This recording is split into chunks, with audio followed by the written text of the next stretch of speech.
What is going on, pro wrestling fans? My name is Ramos Jr. Welcome back to the J area, and after a well-needed vacation, we're back live and in living color, here to talk about the WWE's upcoming premium live event, Crown Jewel. Now, in recent memory, Crown Jewel has been seen as a one-off event that really isn't canon within the WWE storylines, but under the Triple H regime, it's kind of taken a little bit of a shift in terms of its level of significance. Of course, in today's video, we will be taking a look at each of the matches that are currently scheduled on the card and try to predict the outcome of said matches.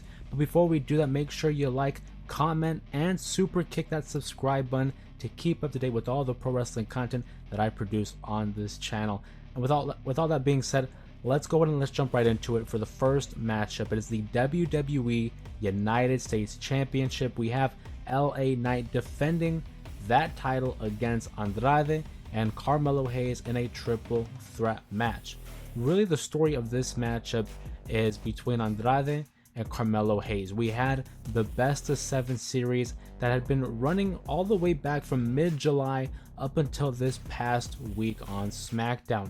It was a best of 7 series to see who was the better athlete, the better man, and really who would be next in line for a championship opportunity for LA Knight's United States Championship. Of course, he has a history with both men. He defended the title against both men, as well as refereeing Game 7 between both Andrade and Carmelo Hayes. Now, I will say, as a fan of the series itself, I was a little bit disappointed by the route that they took in terms of allowing LA Knight to call it a no contest and having no decisive winner when it comes to the 7 series itself. In terms of the matchup here, it makes sense to lead into a triple threat match here at the Crown Jewel event, but you want to talk about who's going to leave the matchup, who's going to leave Saudi Arabia as the US champion. Now, initially, I thought, okay, if I had to put my booking hat on here, I'm thinking LA Knight is going to have a great matchup here against Andrade and Carmelo Hayes. They had their best of 7 series. That was left inconclusive. There was no definitive winner of that series, which leads me to believe that we'll have a title change here. And if I had to choose, I'm leaning towards Carmelo Hayes. Carmelo Hayes has been on a wave of momentum since being drafted to Friday Night SmackDown. He's being seen as one of the key premier athletes on the brand, as well as a future face of the company, in my opinion. But then I look at LA Knight, who has the United States Championship. He recently got a new design where you can see his LA Knight logo all over the strap of the United States Championship. And I'm thinking, well, if they took the time to add that to his championship, why would you have the title change hands so quickly? The same could be said when Jey Uso had added that hint of blue, the Intercontinental Championship, and then he would lose the title. If you want to go in a logical sense, I think because LA Knight has the addition of that to his championship, it leads me to believe that LA Knight walks out of Saudi Arabia with that United States Championship. I think because the Intercontinental title had changed hands so quickly over the course of the last couple months, it went from Sami Zayn to Braun Breaker, back to Jey Uso to Braun Breaker. I think definitively I'm going to rock with LA Knight to successfully defend this title. I think this is one of the matchups that's kind of difficult for me to call out here. I'm leaning towards Carmelo and LA Knight, but if you're going to tie me down to an answer, I'm going to go LA Knight, mostly because of that championship alteration. Speaking of championship aspirations, let's talk about the Women's Tag Team Championships, which will be contested in a fatal 4-way matchup. 4 tag teams will be involved for this championship matchup. Of course, it will include the champions, Bianca Belair and Jade Cargill. They will be defending their titles against Damage Control. They will be defending their titles against Chelsea Green and Piper Niven, as well as NXT stars Lash Legend and Miss Jakara Jackson. This is a matchup here that, again, very similar to the US title. Kind of difficult to predict, being that there's multiple variables and different competitors involved in the matchup. Bianca and Jade have been on a tear as the tag team champions. They've been dominant. They did have that moment there where they dropped the titles, but then quickly regained them. I look at teams like Lash Legend and Jakara Jackson, I don't see them winning the championships. I don't see Damage Control winning the championships. And I don't see Chelsea Green and Piper Niven because they had already held the titles not too long ago. I think, again, we're going to go with a successful retain of the titles here by the champions Bianca and Jade. I will confess I'm not as confident in this pick here. If you had to go with my second pick, it probably would be Metaphors, Jakara Jackson, and Lash Legend. But for the purpose of this prediction video, let's go with the defending champions, Jade and Bianca. Now let's move over to the Monday Night Raw side of the bracket here. We have Seth Rollins, who will be competing against Bronson Reed. This is a feud that stems all the way back to the night, or rather the Monday Night Raw, after SummerSlam, where Seth Rollins would become a victim of 6 tsunamis to Bronson Reed, which would begin a real streak of attacks by Bronson Reed, ushering him into the upper echelon of the main card here on Monday Night Raw. It's a matchup here that I think really favors Bronson Reed. I think we need to focus on really elevating another member of the roster, adding depth to the Monday Night Raw roster, of course. And I look at Seth Rollins, and this is a guy who doesn't necessarily need the win. Of course, we want to present him as a credible babyface, as a fighting champion of some sorts, but I don't think he will suffer as much damage if he were to lose this matchup. Now, as for Bronson Reed, to have this wave of momentum, he's already lost that last man standing match to Braun Strowman, but I feel like he can get that win back and essentially get that momentum back with a victory over Seth Rollins. So, of course, if you're listening closely, you would know I'm siding with Bronson Reed to get the upset on the former world champion Seth freaking Rollins. Bronson Reed is going to have a hell of a run here, at least I hope, and I'm thinking it's going to start here as he defeats Seth Rollins at Crown Jewel. Another matchup here that has no championship implications for now will involve former friends Randy Orton and Kevin Owens. This is a matchup that has been set up over the course of the summer, and Randy Orton hit a boiling point here as he had confronted Triple H, the COO of WWE, claiming that he was protecting Kevin Owens from a matchup against the Viper. Of course, Triple H would claim that, no, I'm not protecting Kevin Owens, I'm protecting you, Randy. I'm protecting you because you had missed 18 months of your career on the shelf. Randy Orton, of course, known to be a hothead of some sorts, would not let that slide. He wanted the matchup regardless. He wants a matchup against Kevin Owens. We all want to see this matchup as well. And again, it lends itself to like Bronson Reed in terms of building up momentum here. Kevin Owens is on a streak right now. He's slowly regressing back to that prize fighter version of Kevin Owens that we knew and got accustomed to in NXT, as well as those early years on Monday Night Raw from 2016 to 2017. Now, I think in terms of where we're going with this story, it makes logical sense that Kevin Owens, after Randy Orton, will want to challenge Cody Rhodes for the WWE title. If you had to ask me, I'm thinking maybe at the Survivor Series, maybe at Saturday night's main event in December, but I think that's the logical next step for Kevin Owens.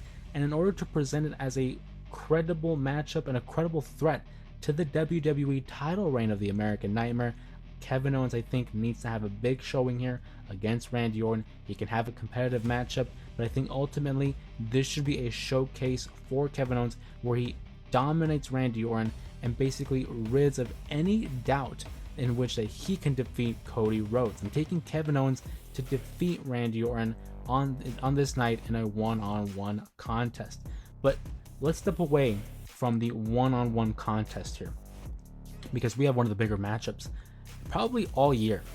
Bloodline versus Bloodline. That's right. Solo Sikoa, the so-called tribal chief, and his, henchmen in Tama Tonga and Tongaloa versus the original, the OG Bloodline, the Usos, and the OTC Roman Reigns. This is a matchup I know a lot of people are looking forward to. Some were questioning whether it should be the main event or not.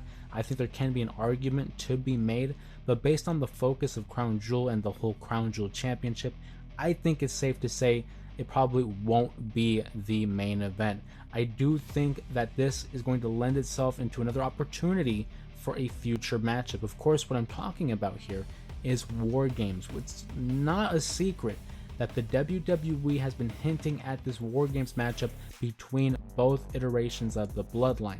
Now, if we were to wind the clock back here to Bad Blood, Roman Reigns does have a pinfall victory over the Bloodline. Of course, he was tag teaming with Cody Rhodes.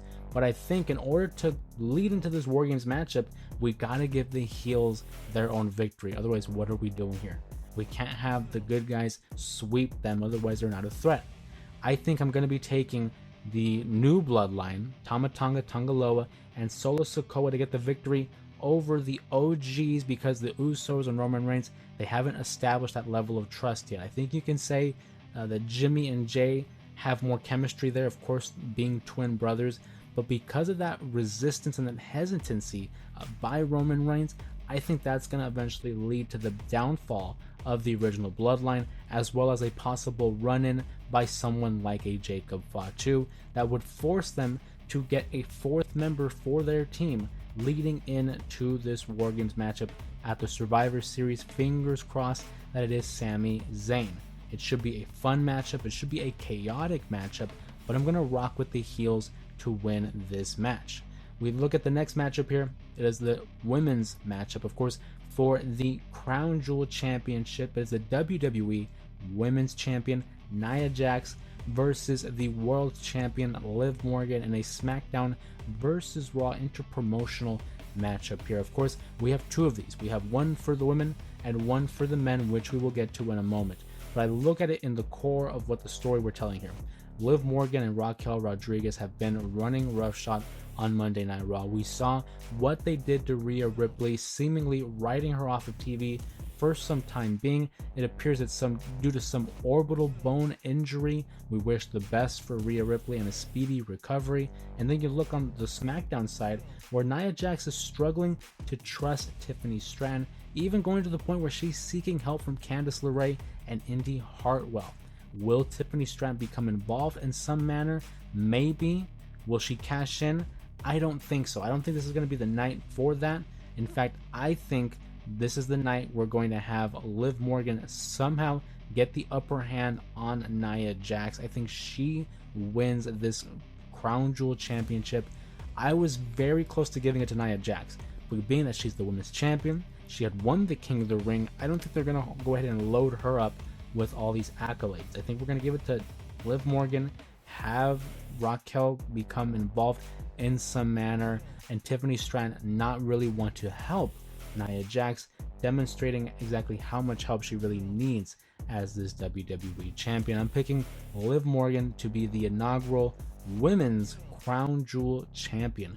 But on the men's side of the Crown Jewel Championship, we have the big match feel here. This is a main event matchup, big fight feel, I should say. It is Cody Rhodes, the WWE champion, versus the World Heavyweight Champion, Gunther.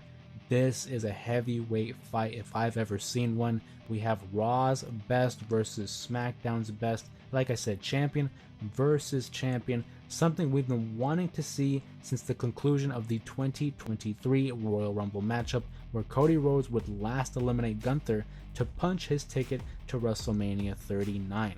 Now, again, I look at the way WWE books, and they try to be even about it.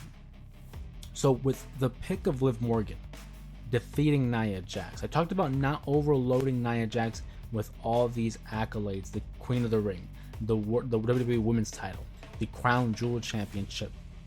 I don't think they do that, because I think they do it for Gunther. I think Gunther, at the end of the day, will be the King of the Ring, the World Champion, and the Crown Jewel Champion, because he will defeat Cody Rhodes. Now, I will say, I don't think it's going to be cleanly.